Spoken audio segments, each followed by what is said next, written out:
Hello, this is Tim Hellman. Randy. And this is Movie Talk. Today we're going to review the movie We're the Millers.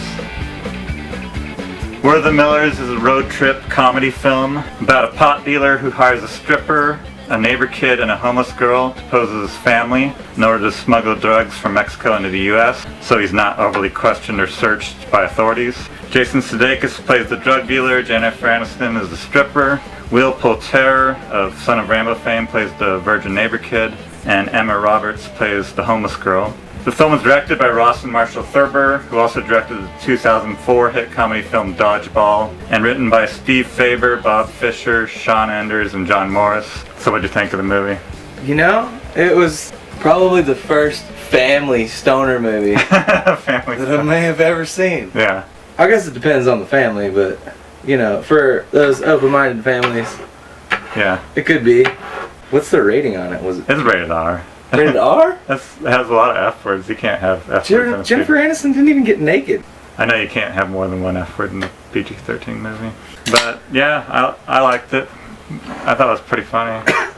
It was no Cheech and Chong, but I don't know. that's kind of why I liked it. It was different. It was a different stoner movie. All the stoner movies are kind of the same, and they put kind of a new twist on the old themes. I thought it was a great plot setup. Yeah. It was a cool concept. It's gonna be outdated in a couple years when it's all legal in the U.S. I think, but it's already went out. It works for now, though.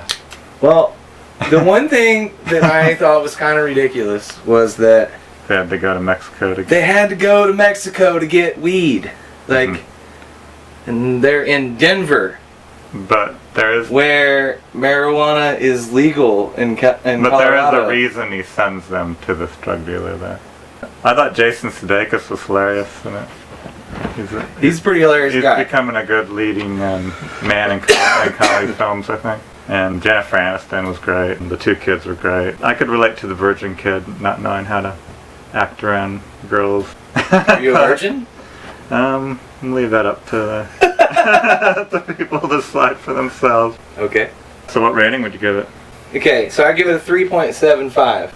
I take away one whole point. Mm-hmm.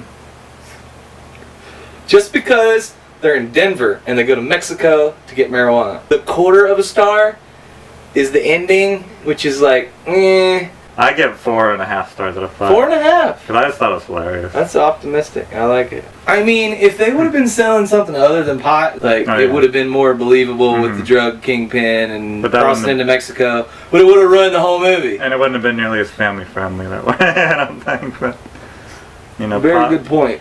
Pot is acceptable now. So, just recently I saw this movie, Bud's House, and it's totally unrelated, but worst stoner movie I've ever seen in my entire life. This guy hides all this weed under his house, and underneath the bathroom and toilet seeps into the ground and fertilizes a super weed, and this weed grows, and it's like the best weed ever that's growing in the dark under someone's house, fertilized by human fecal matter. It's the most unbelievable premise for a movie ever if you know anything about pot or how to grow a tomato. I thought the movie was pretty accurate. Yeah. And I'm gonna beat it like a dead horse beyond the fact that they had to go to Mexico to get weed when they were in Denver, Colorado. Everything else about it I thought was pretty legit. Yeah. So definitely see it and take your whole family. Yeah, take the whole family out. Yeah. It's a family-friendly movie. Don't worry about the R rating. My family took me to plenty of R movies. Look how I turned out.